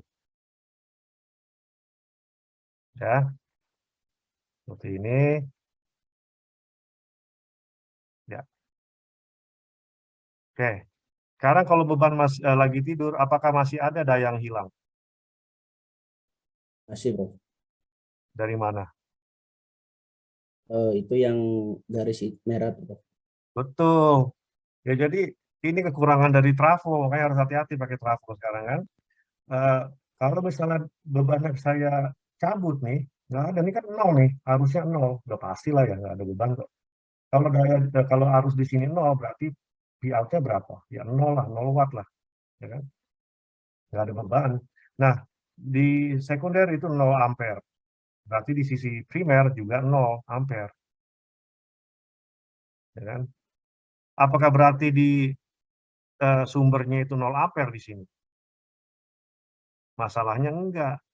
Nah, ini yang menjadi bahayanya trafo, ya. Dia nggak 0 ampere. Kenapa nggak 0 ampere? Ya tadi sudah dijawab. Karena ada ini cabang yang paralel ini, ya. Karena ada cabang yang paralel ini, maka akan ada tegangan antara ke terminal ini, ya. Akan ada tegangan di sini, ya kan? Seperti itu. Jadi yang saya gambar merah nih, garis merah ini menunjukkan walaupun beban tidak ada, tapi masih ada arus yang mengalir di cabang ini, Ya. Arusnya sebesar berapa? Kalau saya ingin hitung I in, ya kita harus cari Z-nya di sini berapa, ya. Z in taruhlah sama di sini, jangan Z in lah, Z1 misalnya. Dan ini dihitung juga Z2 di sini. Maka arusnya adalah I in sama dengan tegangan dari PLN, D in, dibagi Z1 tambah Z2. Harusnya seperti itu. Ya. Terus cara cari daya yang hilang bagaimana? Ya arus tersebut lah ya. Karena square kan ya. Cuman kecuali yang di paralel nih. Bentar ya, saya hapus dulu. Ya. Ya, jadi sini ada arus sekarang, walaupun beban tidak ada, tapi akan ada arus. Kalau sudah ada arus, berarti akan ada power loss di sini. I in square RMS kali air copper. Daya yang hilang nih. Ada lagi yang lain? Iyalah, sampai sini kan split lagi arusnya nih. Terbagi lagi kan. Yang ini 0 ini, karena dia induktor. Ya, ini 0 watt, 0 watt. Ya. Nah, yang di sini nih yang bahaya nih kan. Ada air core, ada resistance. Taruhlah ini arusnya namanya R core, ya, IR, ya, atau IR. Maka daya yang hilang di sini adalah IR kuadrat RMS kali R core. Tuh, ada 2 dayanya. Ya. Jadi sama juga seperti sebelumnya, cuma di sini P in itu sama persamaannya dengan yang sebelumnya P out tambah P loss. Cuma di sini P out-nya itu 0 kan. Yang ada cuma P loss-nya doang tuh. Ya, yang satu berasal dari sini ditambah yang berasal dari sini. Padahal nggak ada beban. Makanya dia power vampir ya. Dia vampir. Jadi walaupun bebannya lagi tidur, tetap dia akan menyerap daya. Yang bayar daya ini siapa? Ya udah pasti kita lah. Ya. Makanya kalau kita punya peralatan elektronika, kita colokin ke colokan listrik terus, di dalamnya ada trafo, walaupun kita taruhlah charger ya, cellphone charger, terutama yang lama-lama.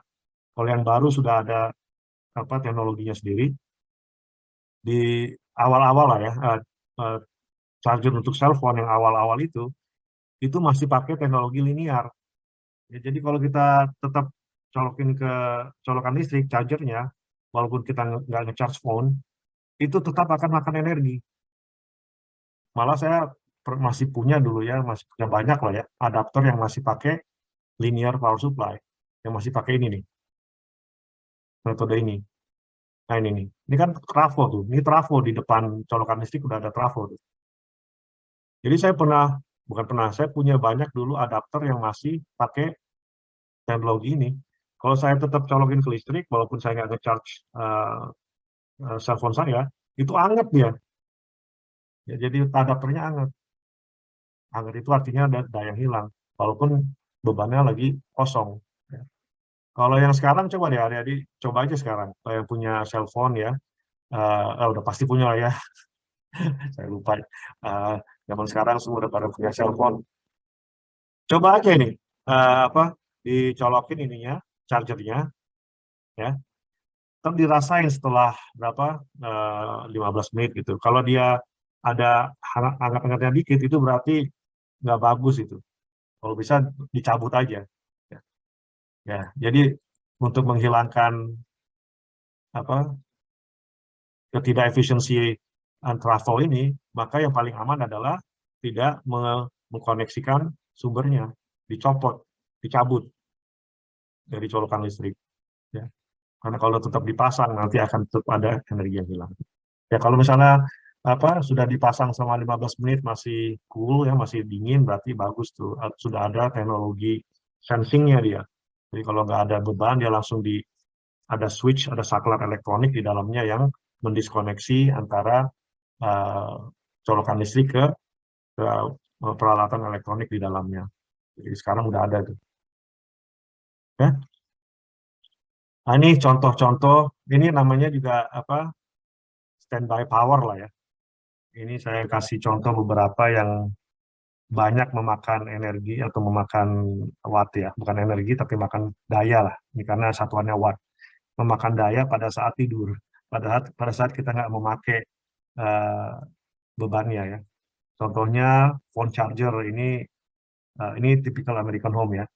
Ini sekitar segitu tuh, berapa tuh, sekitar atau nggak ada angkanya ya, sekitar 1-2 watt mungkin ya, nggak nyampe lah 1 watt mungkin. Desktop komputer kalau lagi sleeping mode itu standby-nya seperti itu. Yang paling parah tuh yang untuk digital cable ya, digital cable deh. Yang di rumah kalau punya digital cable atau satelit ya, atau satelit cable box, nggak usah nyalain TV-nya, diemin aja, coba hangat nggak. Kalau saya sih pernah punya ya, itu hangat itu, nggak bagus. Sekarang saya udah ganti, nggak pakai digital box lagi ya. Jadi seperti itu contoh-contohnya. Nah ini kan lumayan kan, tinggi kan, nanti ini kita yang bayar nih, karena nanti ini hubungannya ke energi kilowatt hour ya itu. Nah ini yang saya bilang tadi, untuk sekarang ada teknologi seperti ini. Jadi di bagian masukannya nih ada saklar seperti ini. Jadi kalau dia ada sensing, oh nggak ada bebannya lagi nggak ada nih, lagi dicabut. Nah ini dia langsung sensing dan langsung saklarnya ini di off kan. Jadi nggak ada arus yang mengalir. Ya, jadi nggak ada teknologi seperti itu. Nah, ini kalau yang tertarik, ini part number-nya. Oke, kita lihat contoh ya. Gimana caranya untuk menghitung apa tadi? Ini menghitung total power loss. Ya, seperti yang sudah saya jelaskan tadi, ya. Nah, ini sekarang saya kasih angka-angkanya nih. Copper-nya sekian ohms, leakage inductance-nya sekian henries, ya. Terus magnetizing inductance-nya, core loss-nya, terus inputnya, kalau ini saya pakai 120 volt karena di sini, terus frekuensinya 60 Hz karena di Amerika sini ya. Nah ini cara mencari atau menghitung daya yang hilang pada saat bebannya 0. Ya, seperti ini. Ya, jadi dicari, seperti saya bilang tadi kan, dicari Z-nya, kan? Impedansinya untuk yang di series, sekian, dapat nih. Jadi di series nih, antara yang ini sama yang ini di series kan, ini dua nih. Ya. Cuman untuk yang L, tahu lah ya, dari mata kuliah rangkaian, harus diubah menjadi ohms, karena dia kan masih henries. Ya, caranya dengan omega kan, dikali omega nih, ini omega. 2 pi F kali L.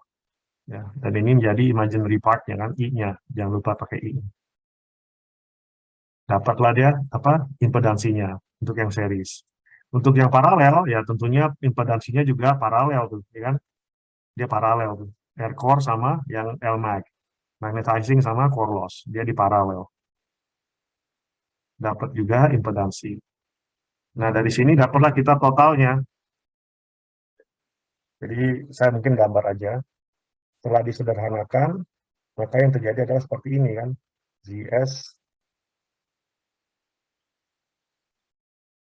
ZP. Seperti itu. Ya, ini VAC RMS. yang 200 dan 120 tadi. Ya. Nah, ini ke sini, yang ini ke sini. Ya. Oke, dari sini kita dapat arusnya nih, arus dari sumber. IAC in, nah ini nih. Nah, dari sini dapatlah loss yang ada di seriesnya. Ya, lossnya adalah ini, mana dia? Ini IR copper sama dengan IAC in. Ya, karena dia in series kan. Jadi R yang ada di sini, di dalam ZS ini, melihat arus yang sama. Ya, makanya ini sama nih. Ya. Nah, untuk yang di ZP, jangan lupa, di dalam ZP ini kan bercabang menjadi dua kan, induktor sama resistor. Nah, dari sini kita harus pakai pembagi arus ya, current division. Jadi dari arus yang 0,425 ini, ya dari sini 0,425 terbagi dia kan menjadi yang satu sebagian masuk ke induktor, sebagian masuk ke resistor dan copper ini. Ya. Jadi memakai current divider. Ini jadi pakai current divider. Nah, dari sini kelihatan bahwa arus yang mengalir di R-nya, di R copper-nya, pakai current divider itu adalah 0,024 ampere. Seperti itu. Ya, ada pertanyaan sampai sini? Ya, Prof. setelah dapat, ya, silakan. Berarti itu daya yang hilang pas ini ya, Prof? Pas nggak ada beban aja ya, Prof? Ya, ini lagi nggak ada beban ya. Ini ada beban, betul. Ya, jadi kondisinya ini no load kondisinya. Ya, jadi setelah dapat arus-arusnya, yang satu untuk yang R di sini, yang satu untuk R yang di sini, ya, maka kita sudah dapat menghitung daya yang hilang. Ya. Oke, yang ini yang 0,425 ampere kuadrat, yang ini 0,024 ampere kuadrat. Ya, 2,889 tuh loss ya. Ya, ada pertanyaan sampai sini? Nggak ada? Oke, kalau Dari nggak ada, saya belum, Prof. oke. Saya tutup dulu bentar. Ya, nggak ada pertanyaan? Kalau misalnya nggak ada, kita rehat dulu lah ya. Ternyata udah 1,5 jam saya cuap-cuap nih. Kita istirahat dulu selama berapa menit maunya nih? Enaknya berapa menit ya? Kita masih ada sejam lagi ya, kalau saya nggak salah ya. Iya, Prof. Kita rehatnya 5 menit aja deh ya, 5 menit.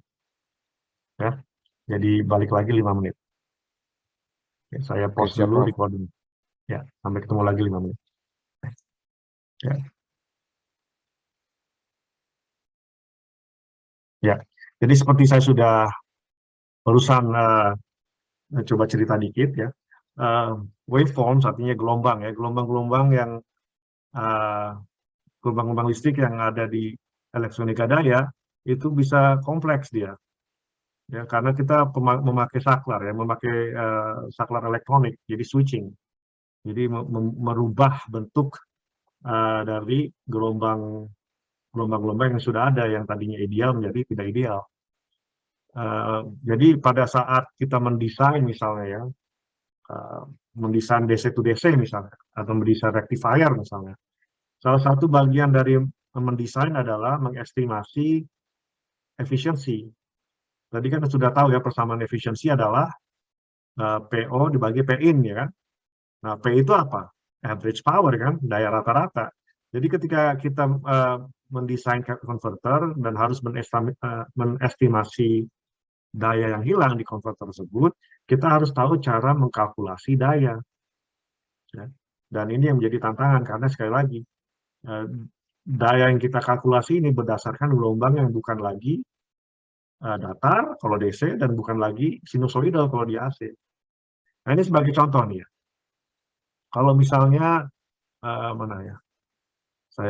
Ini banyak mahasiswa elektro yang nggak tahu, termasuk di Amerika nih. Ntar saya gambar dulu ya, mana ya tadi ya? Nah, ini dia.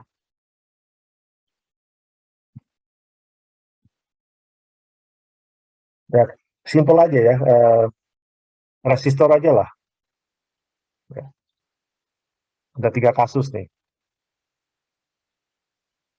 Ya. Yang pertama, tadi sudah saya ceritakan juga, kalau misalnya ini DC, high DC.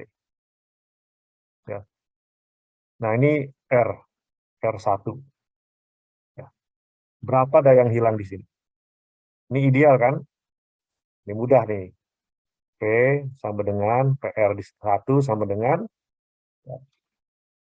kuadrat kali R. I DC kuadrat kali R1. Mudah lah ya, udah tahu. Kasus kedua, ini first case, second case. Kasus kedua seperti ini. Gambarnya kurang bagus nih. Sinusoidal ya. Seperti ini. Ini IAC gitu kan ya. Nah, ini taruhlah ini titik puncaknya nih. High peak. Seperti itu. R2. Gimana cara menghitungnya? Tadi sudah saya ceritakan. I AC RMS square per kuadrat kali R2. Atau karena dia RMS itu adalah high peak dibagi akar 2. Seperti itu kan. Ini semua watts ya. Watts. Ya, masih mudah kan? Nah, ini sudah belajar lah ya di mata kuliah sebelumnya. Nah, sekarang kalau saya ganti nih arusnya nih ya. Kalau arusnya saya ubah menjadi seperti ini.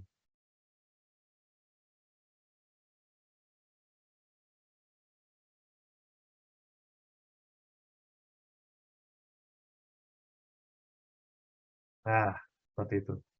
Ini arus DC nih. Sudah pernah melihat belum arus seperti ini? Atau gelombang seperti ini di pembahasan sebelumnya? Sudah pernah kan? Ini kan duty cycle. Ingat kan duty cycle? T on, T off, T on, T off. Ingat kan? Nah, kalau seperti ini taruhlah besaran puncaknya nih A di sini. Nah, kalau sudah seperti ini R3 nih. Jangan A lah. Taruhlah puncaknya itu, taruhlah X saja ya, X puncaknya nih. Ya. Nah, arus seperti ini bentuknya nih, gelombangnya seperti ini, dia bukan DC, bukan AC ya, pokoknya beda lah ya, seperti ini. Dia DC, cuman DC-nya fancy ya, DC-nya kompleks seperti ini. Nah, cara menghitung daya yang hilang berapa kalau bagaimana kalau di sini? Ada yang tahu nggak? Ini apa? Area positifnya dibagi T-nya periode. Itu average namanya. Nah, seperti itu kan. Itu kalau itu average. Nah, itu bukan, salah itu. Ya. Dan memang banyak, jadi jangan apa namanya ya, don't feel bad lah kalau bahasa sini ya. Karena banyak mahasiswa elektro juga yang belum tahu caranya. Ya, padahal ini kan ini banget ya, penting ya. Kalau kita melihat gelombang-gelombang yang ada sekarang, bentuknya sudah bermacam-macam. Ya. Tapi untuk kasus yang sederhana seperti ini pun masih banyak loh mahasiswa elektro yang belum tahu. Nah, caranya gimana kalau seperti ini? Ya, artinya kalau kita punya gelombang seperti ini, ya, gelombang ini punya dua komponen DC dan komponen AC. Pada saat nanti kita bahas lebih lanjut lah ya. Pada saat kita ingin menghitung daya yang diserap oleh arus seperti ini, maka kita harus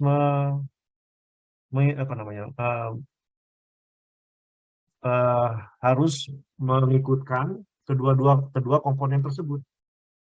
Harus mengikutkan kedua komponen tersebut. Nah, tadi Mas siapa tadi? Apa tadi namanya yang saya nggak ingat namanya tadi, maaf. Apa namanya? Mahmudin ya. Tadi Mas Mahmudin bilang dibagi T-nya dulu kan areanya. Nah, kalau seperti itu yang kita dapatkan adalah kita hanya menghitung daya berdasarkan DC-nya saja. Karena artinya yang tadi itu kalau dibagi dengan periode itu artinya average value. Average itu artinya average itu sama dengan DC. Nah, jadi kalau pakai perumusan yang tadi, ya, maka hasilnya tidak akan akurat karena kita tidak mengindahkan komponen AC. Padahal daya yang diserap oleh resistor ini itu ada yang berasal dari komponen DC-nya dan juga berasal dari komponen AC-nya. Gitu. Jadi tidak lengkap kalau kita hanya mengikutkan rata-rata saja. Gitu ya. Nah, ini saya jawab sekarang. Ini jawabannya adalah arus tersebut harus dicari total RMS-nya namanya.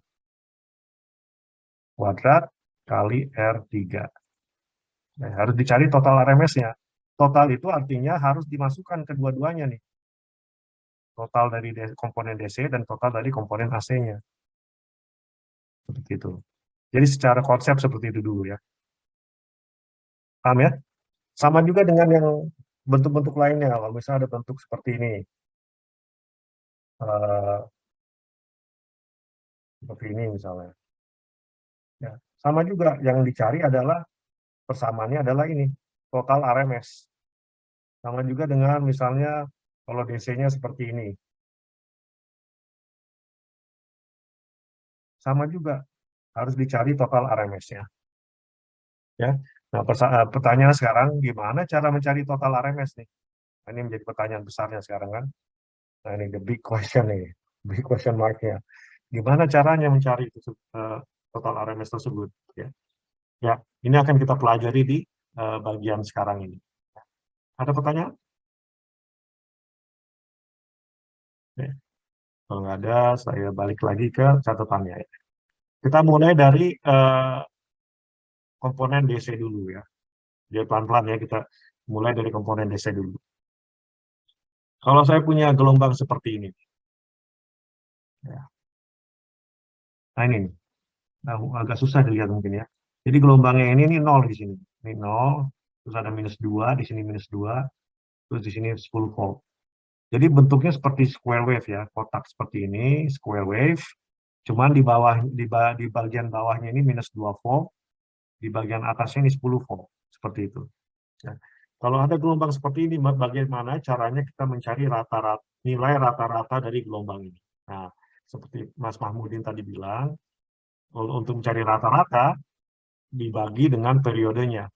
Ya, jadi kalau secara kalkulusnya seperti ini persamaannya.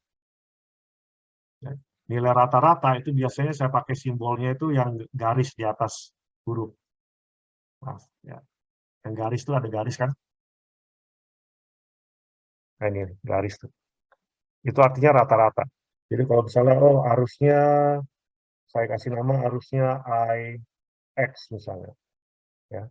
Rata-rata IX itu gimana penulisannya? Ya, IX dikasih garis di atasnya seperti itu. Ini artinya nilai rata-rata. Ya. Nilai rata-rata dari gelombang yang periodis ya seperti ini itu disama dengan 1 dibagi T. T itu adalah periodenya. Integral dari T0 ke T0 tambah T dari X of T dt. Ya, jadi dari fungsinya sendiri. Fungsi dari arus tersebut. Ya. Jadi kelihatan dari contoh ini, periodenya adalah dari sini ke sini kan, jelas kelihatannya periodenya. Berapa lama tuh? 450 ke 460 ya. 10 milisecond, benar ya? Oke. Nah, dari situ kita tahu T-nya ini 10 milisecond. Ya. Terus T0-nya berapa? T0 ini apa? T0 tambah T itu apa? T0 ini bisa dari manapun. Saya taruhlah dari sini misalnya. Ini bisa saya jadikan T0. T0 tambah T artinya satu periode selanjutnya. Berarti T0 tambah T ya di sini. Jadi relatif aja ya, T0 ini relatif. Cuman untuk mudahnya biasanya kita pakai zero crossing. Ya, seperti ini nih, zero crossing. Jadi dari 0, dari sini ke sini. Ya, seperti itu. Contohnya aja, untuk memudahkan. Nah, ini salah satu metodenya, yaitu menggunakan integral. Metode lain adalah untuk mencari nilai besaran rata-rata dari gelombang yang periodik, itu adalah menghitung luas. Ya, luas pada fungsi tersebut, fungsi arus tersebut, kemudian dibagi dengan periodenya. Jadi ini saya gambar garis dulu ya. Ini kan 0 volt di sini ya. 0 volt di sini. Saya akan lihat satu periode saja. Satu periode ini contohnya dari sini ke sini. Satu periode kan ya, itu 1T ya. Nah, kita cari luas dari fungsi tersebut selama satu periode, ya, di atas dan di bawah 0. Di atas 0 kan ini nih. Nih, area yang ini. Ini di atas 0 nih. Benar ya? Di atas 0. Ini areanya. Sementara yang di bawah 0, areanya adalah yang ini. Yang merah nih. Ya. Nah, dengan melihat luas saja, kita sudah tahu nih. Ya. Dari luas saja kita sudah tahu bahwa nilai besaran rata-rata dari gelombang ini itu pasti positif. Kenapa? Karena area atau luas area yang positif lebih besar dari area yang negatif. Yang biru itu lebih besar daripada luasnya daripada yang merah. Ini positif ya, positif area, negatif area. Kelihatan kan? Nah, jadi dijumlahkan areanya positif dengan negatif, kemudian dibagi dengan T. Nah, ini dia. Area under the waveform. Ya, dibagi T. Nah, ini seperti saya sudah proyeksikan 4 volt dia rata-ratanya. Ya, positif kan 4 volt karena area yang positif lebih besar dari negatif. Kalau pakai yang tadi kalkulus ya, pakai integral sama juga tuh 4 volt. Ya. Jadi dari fungsinya kan, dari fungsinya kelihatan ini saya pakai T0-nya tuh 0 tuh. Ya, jadi saya anggap ini 0 nih. Saya anggap ini 0. 0 second. Kalau ini 0 second berarti berapa di sini? Kalau dari 480 ke 485 itu kan 5 milisecond. Terus dari 485 ke 490 itu 5 milisecond lagi. Ya. Jadi T0-nya 0, T0 plus T-nya itu adalah 10 milisecond. Cuman untuk contoh ini ada 2 fungsinya kan dalam satu periode. Ya, terbagi menjadi 2, fungsi positif dan fungsi negatif. Ya. Nah, dari sini x of t, ya, dt terbagi menjadi 2. Ya. T-nya berapa tadi? 10 milisecond ya. Ya, 10. 1 dibagi 10 milisecond, integral dari 0 sampai 5 milisecond, itu yang apa? Yang fungsi awalnya kan. Dari 0 sampai 5 milisecond, fungsinya apa? Fungsinya di atas ini nih. 10 volt ya. 10 volt ya. 10 volt. Ditambah dari 5 milisecond ke 10 milisecond. Berapa volt fungsinya? Minus 2. Seperti itu. Ya, dari sini seharusnya udah bisa, selanjutnya udah bisa lah ya. Nah, ini. Dan kalau dihitung akhirnya sama dengan yang mencari luas tadi, hasilnya 4 volt. Ada pertanyaan sampai sini untuk apa contoh tersebut? Jelas ya? Jadi ini masih sebatas mencari besaran rata-rata ya. Oke. Nah, ini sekarang kita lihat ada contoh berikutnya. Nah, ini gelombang yang ideal nih, sinusoidal. Berapa dia besaran rata-ratanya? Pasti sudah tahu ya berapa? Besaran rata-ratanya? RMS. Iya, besaran rata-ratanya berapa? Kalau ini saya kasih nama P of T. Berapa P of T rata-rata? 0, Prof. 0, karena tadi seperti saya bilang kan, kita jumlahkan area di atas 0 dengan area di bawah 0, besarnya kan sama luasnya tuh. Jadi rata-ratanya 0 kalau dia apa sinusoidal yang ideal. Ya. Oke, rata-ratanya 0. Ada pertanyaan habis ini? Silakan dibuktikan sendiri dengan persamaan yang ini, dengan menggunakan integral. Pasti dapatnya 0 juga. Ya. Ya. Nah, ini saya pakai MATCAD ya, pakai software MATCAD, hasilnya 0 juga. Oke, ada pertanyaan sampai sini? Jadi itu cara kita menghitung besaran rata-rata dari satu gelombang yang periodik. Rata-rata ya. Oke.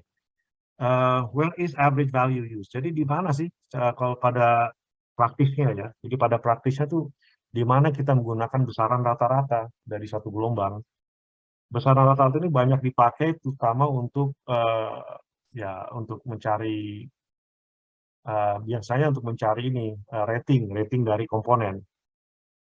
Mana dia? Nah, ini dia nih, rating dari komponen. Jadi kalau misalnya saya ke Google ya, biar bisa melihat. Ini contoh praktis nih. Kelihatan kan ininya, web browsernya? Kelihatan nggak? Lihat, Prof. Kelihatan, Prof. Oke. Saya akan cari MOSFET nih. Ini MOSFET nih ya. Saklar elektronik yang nomornya IRF 450. Ya, saya lihat datasheet-nya. Kalau ketemu, oh ini dia.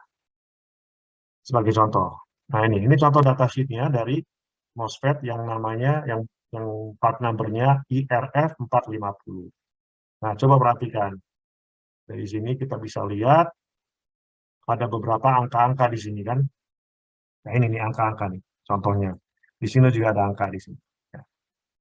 Nah, kalau kita lihat di tabel ini aja lah kita lihat. Dari angka-angka yang ada di datasheet ini, salah satunya itu adalah average value. Salah satunya adalah nilai rata-rata. Yang mana? Yang ini nih. Rata-rata. Ya. Jadi setiap saklar elektronik seperti MOSFET itu punya batasan arus, batasan apa namanya, rating ya dari arus. Ya.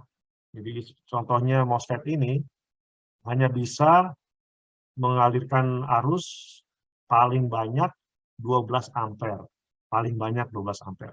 Cuma 12 ampere ini itu kuantitasnya apa? Apa dia RMS, apa dia puncak, apa dia rata-rata. Nah, sekarang barusan saya sudah kasih tahu tadi. Untuk arus, ya, rating arus dari saklar elektronik, yang dibubuhkan itu adalah rata-rata, nilai rata-rata. Yang diberikan di datasheet itu adalah rata-rata. Ya, bisa diingat ya. Ya, kalau nanti mendesain satu, apalah, misalnya di tugas akhir, mendesain apa dengan menggunakan saklar elektronik, ya, misalnya arusnya harus sekian ampere, maka yang harus diukur adalah rata-ratanya.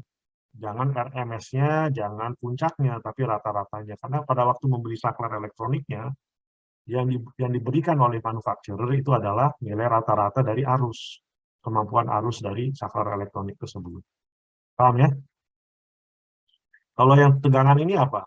Ini bukan rata-rata ya, hati-hati. Kalau tegangan ini puncak dia selalu puncak. Ya. Tapi arus itu rata-rata. Ada pertanyaan habis ini? Dioda juga sama, saya akan kasih lihat satu lagi contoh, ya, praktis ya, contoh praktisnya. Jadi saya nggak ini nih nggak cuma make up stories nih ya. MBR berapa lah, taruh 20-100 misalnya. Nah ini, MBR 20-100. Ini Schottky nih, diode ya. Dioda, bahasa Indonesia dioda ya. Nah ini datasheet-nya. Kelihatan kan ada angka-angka di sini.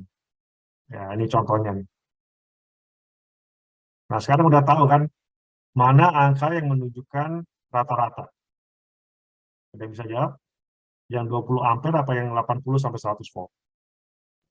Ampere. 20. Ampere. Bagus. Jadi yang rating untuk arus ini selalu rata-rata. Nilai rata-rata. Tegangan selalu, apa tadi saya bilang? Puncak, Prof. Puncaknya, ya. Tegangan puncak, nggak boleh lebih dari 100 volt. Kalau dia lebih dari 100 volt, meledak nih diodanya.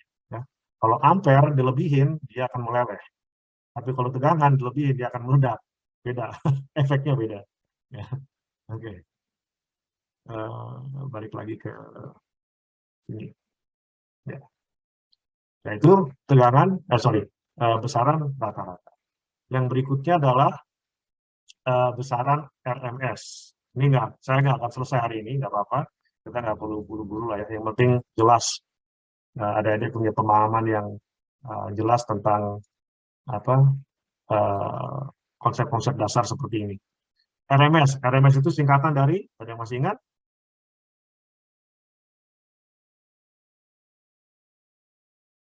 Root mean square, Prof. Wah, hebat, bagus. Root mean square, makanya kalau kita lihat persamaannya, nggak akan lupa saya, karena dari namanya saya jadi ingat persamaannya. Ya. Root artinya akar kan, ya akar kuadrat lah kalau di sini. M artinya mean itu artinya rata-rata. Rata-rata itu 1/t. Ini nilai rata-rata sebelumnya yang tadi kita pelajari. Ini persamaan ini kan rata-rata nih. Persamaan rata-rata tuh kan. Itu kan ada di sini di RMS. Ini nih, akan saya lingkari. Nah, tuh. Itu kan rata-rata tuh. Oh, DT-nya juga. Ketinggalan DT. Ya. Jadi R di sini, M di sini, S-nya apa tadi? Apa tadi S-nya? Square. Square. Mana square-nya? Nah, ini nyempil nih. Square-nya tuh, kuadrat. Ya kan? Itu S-nya tuh. Makanya saya nggak pernah lupa untuk persamaan RMS ini, dari namanya aja, root mean square, akar kuadrat, terus persamaan rata-rata, terus dikuadratkan fungsinya. Ya, seperti itu. Ya, jadi ini persamaan umum untuk RMS. Ya. Di mana sih kita menggunakan RMS? Ini paling umum digunakan untuk menghitung average power, daya rata-rata. Tadi yang saya kasih contoh tadi, yang ini loh, mana tadi? Kok hilang ya? Oh, yang ini. Nah, ini kan RMS nih. Ya. Itu sering dipakai untuk penghitungan daya. Ya. Oke. Nah, ini contoh yang persis saya kasih tadi juga. Nah, jadi saya balik lagi nih. Nah, ini kan contoh yang saya kasih tadi nih. Kalau misalnya gelombangnya seperti ini, cara mencari dayanya bagaimana? Dengan RMS. Ya, cara mencari RMS-nya gimana? Ini contoh ini tuh. Kan persis nih. Ya. Jadi dia bukan DC, bukan juga AC, dia kombinasi antara AC dan DC. Sebenarnya ini DC ya, secara umum ini DC. Kenapa? Walaupun dia berubah-ubah seperti ini, tapi dia DC. Kenapa? Karena polaritasnya cuma satu, kan cuma positif saja kan, nggak ada negatifnya. Ya makanya ini DC. Cuma DC-nya itu ada campuran AC-nya. Taunya dari mana? Ya ini ada fluktuasi. Ya, seperti itu. Nanti kita kupas lagi di bagian akhir dari section ini. Itu ada pendekatan dengan membagi gelombang menjadi dua bagian, yaitu AC dan DC. Untuk sekarang kita hitungnya berdasarkan satu komponen aja lah, nggak usah dibagi-bagi dulu maksud saya. Nanti metode nanti yang akan metode yang pembagian komponen akan kita bahas mungkin minggu depan. Nah, sekarang kalau kita punya gelombang seperti ini, gimana caranya mencari RMS? Ya tinggal mengaplikasikan persamaan ini yang di atas tadi ke sini. Ya. Seperti itu. Nah, saya hampir lupa. Untuk RMS, saya menggunakan simbolnya seperti itu tuh. Yang apa sih kalau bahasa Inggrisnya tilde namanya. Seperti itu. Jadi kalau arusnya itu X of T, maka rata-ratanya itu X of T pakai yang bar tadi. Kalau ini rata-rata, kalau dia RMS itu saya pakai yang tilde namanya. Kayak cacing gitu. Ya, seperti itu. Oke. Jadi kalau ada simbol seperti ini artinya RMS ya. Oke, ini dari persamaan yang sudah ada tadi ya. Akar kuadrat dari 1 bagi T, terus T sampai ke periode selanjutnya, terus fungsinya dikuadratkan. Ya. Dari sini kita lihat ada dua fungsi kan, dalam satu periode, ini kan satu periode dari sini ke sini ya, satu periode. Di dalam satu periode itu ada dua fungsi. Fungsi yang ini yaitu sama dengan A, sama fungsi yang ini yaitu sama dengan 0. Ya kan? Yang A ini ada antara 0 sampai DT. sementara yang 0 itu dari DP ke T. Makanya saya bagi 2, cuman ini saya skip nih. Saya skip satu step ya. Jadi harusnya seperti ini.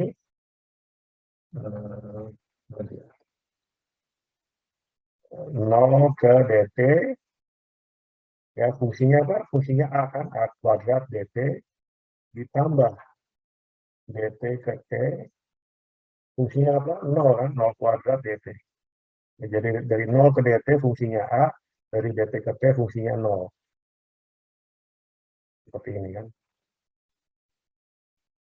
Ya, cuman ini kan 0 nih. Jadi saya skip aja, jadi saya nggak masukkan di sini. Ya. Karena 0, buat apa kita repot-repot menghitung 0 gitu kan. Ya, seperti itu. Dan A ini adalah konstan kan, dia kan rata aja jadi konstan, makanya integralnya juga gampang. Dan akhirnya dapatlah persamaan untuk mencari RMS, besaran RMS dari bentuk gelombang seperti ini. Ini perlu dihafal ini kalau bisa. Jadi untuk untuk gelombang yang bentuknya seperti ini, square wave, seperti ini, dan bentuk gelombang kotak seperti ini, kalau misalnya duty cycle-nya, ingat kan duty cycle? Kalau duty cycle-nya itu D, maka dan puncak dari gelombang tersebut adalah A, maka RMS-nya, besaran RMS-nya adalah besaran puncaknya dikali akar dari D. Ya. Kalau untuk mencari rata-ratanya berapa? Ada yang saya tahu nggak? Ini kan besaran RMS ya. Kalau rata-rata berapa dari gelombang ini? Bisa pakai dua cara yang tadi. Ini RMS ya.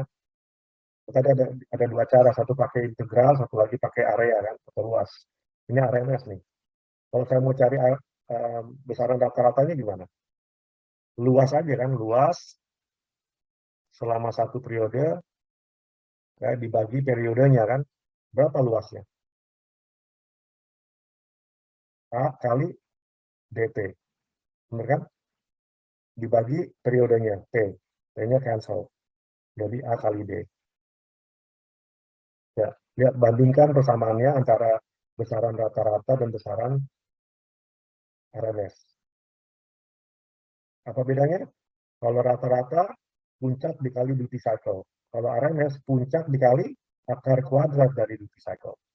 Ya, kalau bisa diingat-ingat nih kalau bisa. Karena nanti kalau udah belajar tentang DC to DC, ini akan dipakai terus, pakai banyak ini persamaannya. Ya. Ada pertanyaan sampai sini? Nah, satu hal yang ingin saya tekankan juga, ini ada kuadratnya nih, persamaan RMS. Ya, jadi bisa kita manfaatkan ya, karena kuadrat ini. Artinya sebelum kita pada waktu kita mengkalkulasi persamaan ini, fungsi yang ada itu harus kita kuadratkan.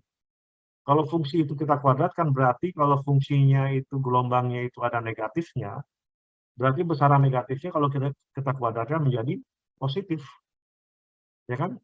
Artinya pada saat menggunakan persamaan ini untuk mencari RMS, kalau bisa dicari cara mudahnya aja, simetri, cari simetrinya. Ya. Kalau misalnya ada, ya seperti ini, sinusoidal nih. Ya. Bagaimana cara mencari RMS dari sinusoidal? Ya, kita sudah belajar, kita sudah tahu bahwa untuk sinusoidal seperti ini, RMS-nya adalah apa tadi, puncak dibagi akar 2 kan? Sekarang coba turunkan dengan persamaan RMS tadi, coba adik-adik turunkan, dapat nggak VM dibagi akar 2? Ya. Nah, ada beberapa cara kan untuk menurunkannya tadi kan, yang tadi saya bilang RMS-nya itu sama dengan cara ke-1 nih, sama dengan 1 dibagi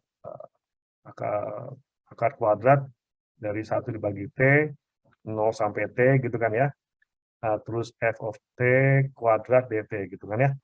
Ini cara ke-1. Jadi kita integralkan dari 0 sampai T.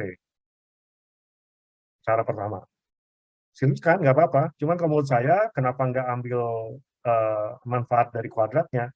Ya, artinya kalau dikuadratkan fungsinya, maka yang negatif ini akan menjadi positif, kan akan menjadi di atas ini. Kalau sudah menjadi positif dan periodenya juga nggak perlu kita integralkan dari 0 ke T.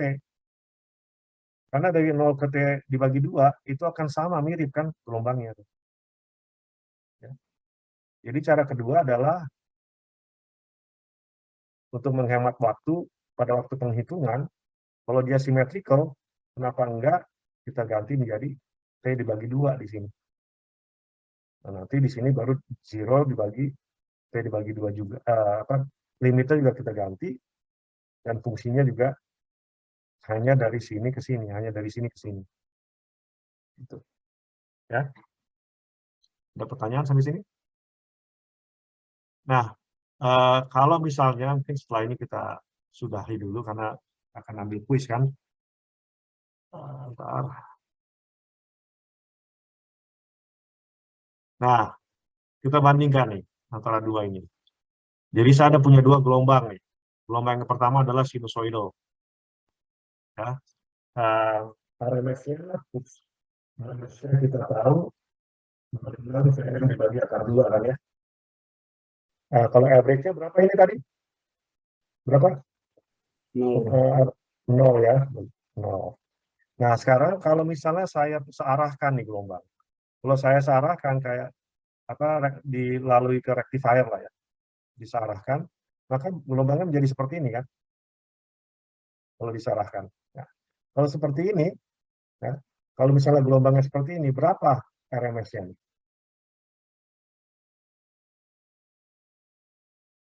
Ada yang tahu nggak?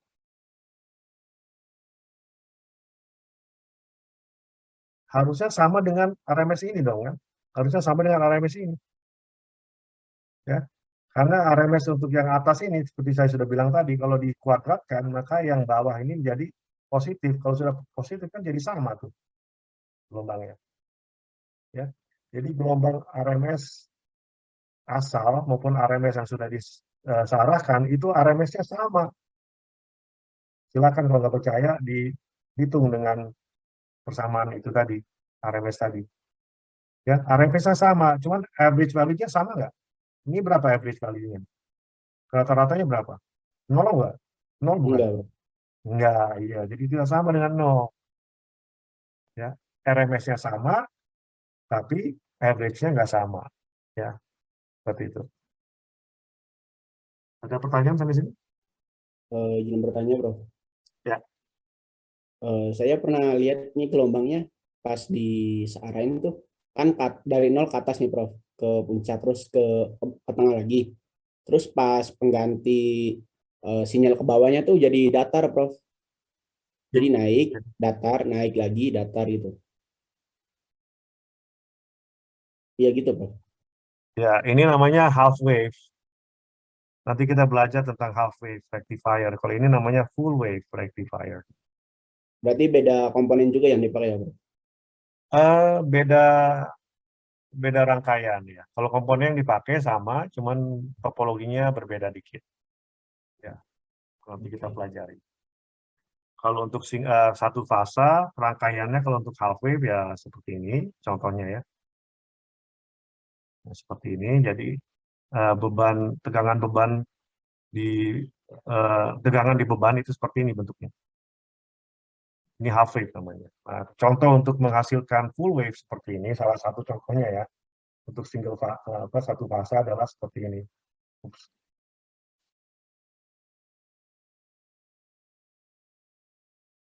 Seperti ini. Ya.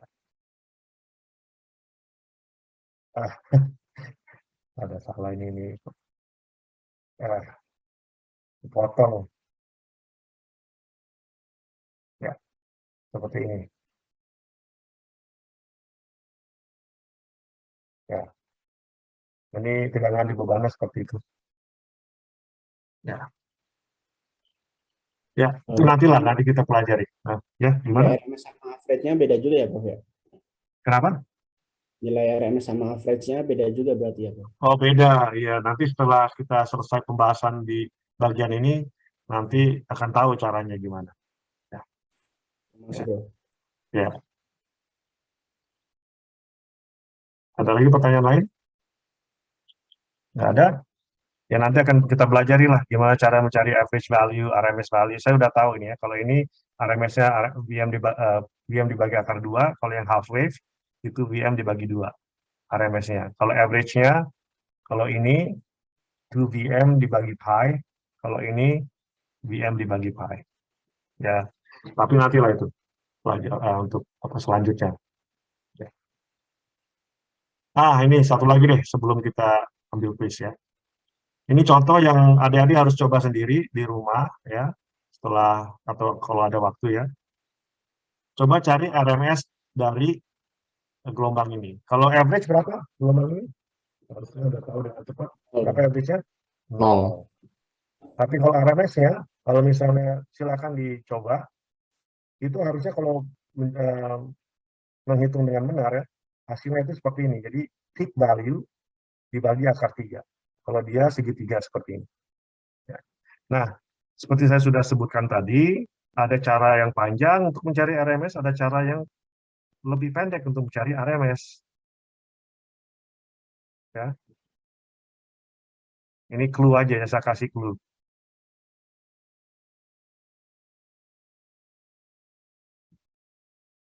Ya. Untuk mencari RMS, karena ada kuadratnya, kita bisa manfaatkan dengan simetrinya kan. Bagaimana gelombang itu punya properti yang simetrikal atau tidak. Kalau kita lihat dari gelombang ini, perlu nggak kita integralnya itu kita cari dari 0 ke T? Perlu nggak? Dari 0 ke T? Nggak perlu ya. Dari mana ke mana? T per 2. T per 2. Oke. Bisa disederhanakan lagi nggak? Karena kalau saya hitung dari 0 ke T dibagi 2, maka di dalam integral ini ada 2 fungsi. Ini dan ini. Ya kan? Ini repot lagi kan? Mencari fungsi yang pertama ini gampang nih, karena melalui 0. Mencari fungsi yang kedua itu akan agak repot, karena nanti intersection dengan 0-nya di atas ini. Agak repot. Nah, pertanyaan saya, bisa nggak kita sederhanakan lagi dari 0 ke T dibagi 4? Kalau dilihat dari simetrisnya sih, kayaknya bisa, Bro. Iya, kita lihat kan simetris kan ini. Dari sini ke sini, dengan setengahnya yang ini kan simetrikal. Ya, jadi buat apa kita cari RMS dari 0 ke T dibagi 2? Cari aja dari 0 ke T dibagi 4. Jadi dengan demikian kita cuma pakai satu fungsi saja. Ya. Coba deh. Coba cari RMS-nya dengan menggunakan 3 fungsi. Saya hapus. 2 fungsi terus versus 1 fungsi. Hasilnya pasti sama. 3 fungsi itu adalah ya fungsi ini. Dari 0 sampai T berarti harus dapat 3 fungsi kan. Fungsi pertama, fungsi kedua, fungsi ketiga. Kalau dari 0 ke T dibagi 2 hanya 2 fungsi. Kalau dari 0 ke T dibagi 4 hanya 1 fungsi. Silakan cari dengan 3 cara tersebut, pasti hasilnya sama.